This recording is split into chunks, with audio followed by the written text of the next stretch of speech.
Alien Isolation, the game of many deaths. Since most of you have yet to purchase the game, I thought I'd make this video describing encounters and dealing with the androids or working Joes.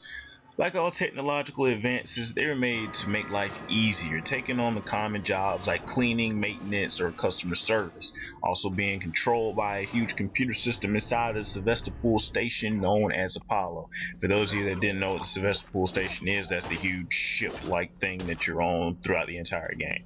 But don't let their creepy human-like physique and deceivingly harmless demeanor fool you. When you arrive in the game, these robots are turned into a bunch of tattletale stranglers, constantly blabbing about contamination and you being in a restricted area, so their solution is to kill you. Your dead body will still be in the restricted area, but at least they'll know you aren't up to any good anymore.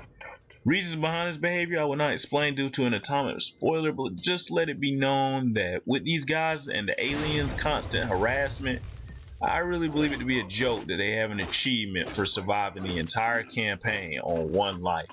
Yeah, it's a 100G achievement, though it should be a 1000G achievement. You might be able to do it on the easiest difficulty, but it's still a joke that they have that in the game for surviving that long on one life. There are two kinds of Joes in the game to worry about, and that's Juggernaut Joe and Easy Pickings Joe. Juggernaut Joe is in a hazmat suit, and Easy Pickings Joe wears a snazzy sweater. But anyway, let's jump right into the ways that you'll die by an android. Being choked to death and being hit constantly.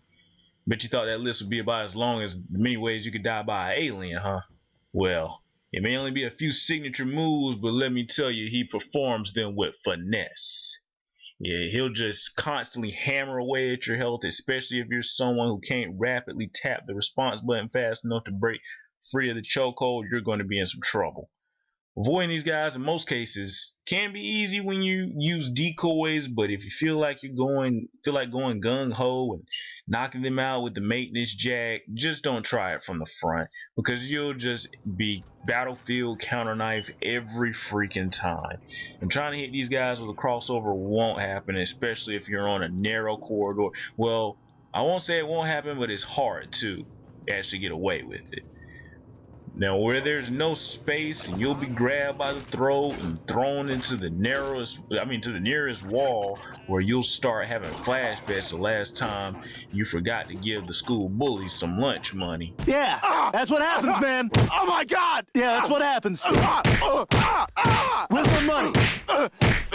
You gonna give me my money? Where's my money, man? Yeah, it usually ends up looking something like that. I find it best to avoid large groups if you can, especially of utilizing air vents where they cannot enter no matter if they saw you or not, and also the fact that they move moderately slow. Making a quick run to regain yourself or craft something to take them out can be effective. Finally, let's talk about the fighting back strategy. My least recommended way is only using the maintenance jack, which again is the melee tool that you've seen me using throughout the entire video. Only when combined with an incapacitating tool like the stun or flashbang can you make this weapon effective against them, which is a common method I use for handling is the stun. Just stabbing with the stun pole and just start smacking them with the maintenance jack. But I do not recommend using the flamethrower because it takes a large amount of your clip to take them out, and you may need it later for the alien. You never know. Molotovs are useful, though you will have to direct impact them to get the maximum effect and damage, and sometimes in most cases you may have to use 2 of them to kill them.